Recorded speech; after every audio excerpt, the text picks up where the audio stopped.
Most people are fortunate enough not to know when they're going to die. But not me. And I'd be lying if I said that quite literally didn't scare the living crap out of me. When the doctors told me I'd be lucky if I even managed to live for one more year, I thought real hard about that. How one day I may never wake up, and how one day I was going to be the one left behind while the people I love would continue their lives without me.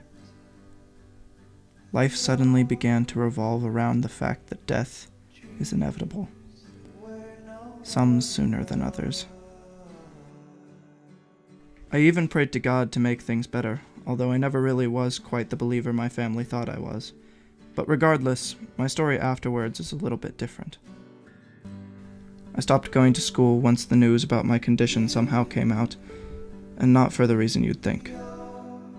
I didn't get bullied or anything of that sort. In fact, people were nice to me. A little bit too nice for my liking, but nice. But I couldn't help think it was a pity type of nice. You know, because they felt bad for me, because they knew I was dying.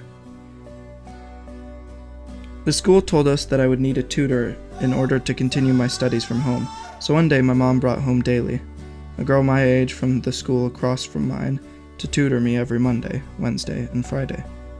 Little did I know how important she would be to me, but of course I was too hung up on the thought of death to realize it at that time.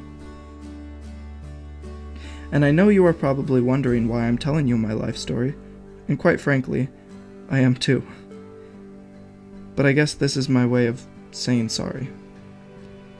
Sorry to my mom for all the time and money wasted on me. Sorry to my brother for not being able to be the older brother I could have been. Sorry for my dad for being wasted out of his mind jerk he always was. And sorry to Daly for lying when I said that I dropped out of school because I couldn't afford it, and not because I was dying. Which, by the way, is not exactly the ideal conversation starter. But I really do owe her everything. It's because of her that I was able to do the seemingly impossible. Earlier this month, there was an assignment that required us to write a bucket list. You know, a list of all the things we wanted to do before we die. Ironic, right? The whole thing made me kind of depressed, really. I mean, there are so many things to do in this world that the people who can do them don't take advantage of. I stayed up most nights just thinking about all the things I will never be able to do. I actually accumulated quite a list.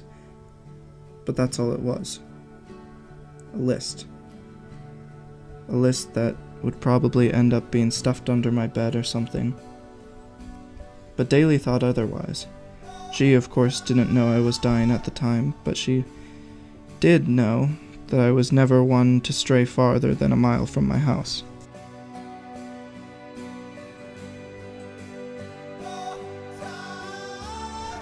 And that was all she needed to know. It is thanks to her that I am able to say I have officially learned how to ride a skateboard after countless hours of ramming into trees and tourists.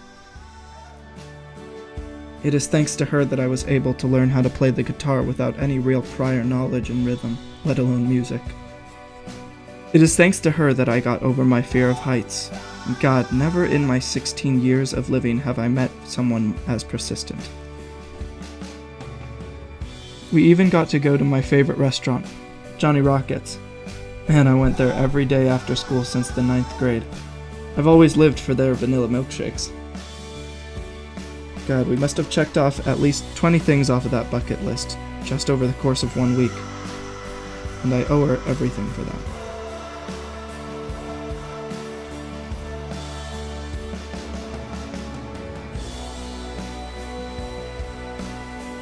She made me feel normal.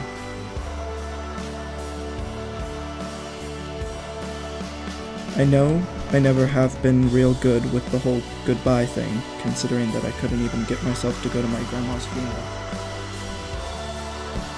But it's a work in progress.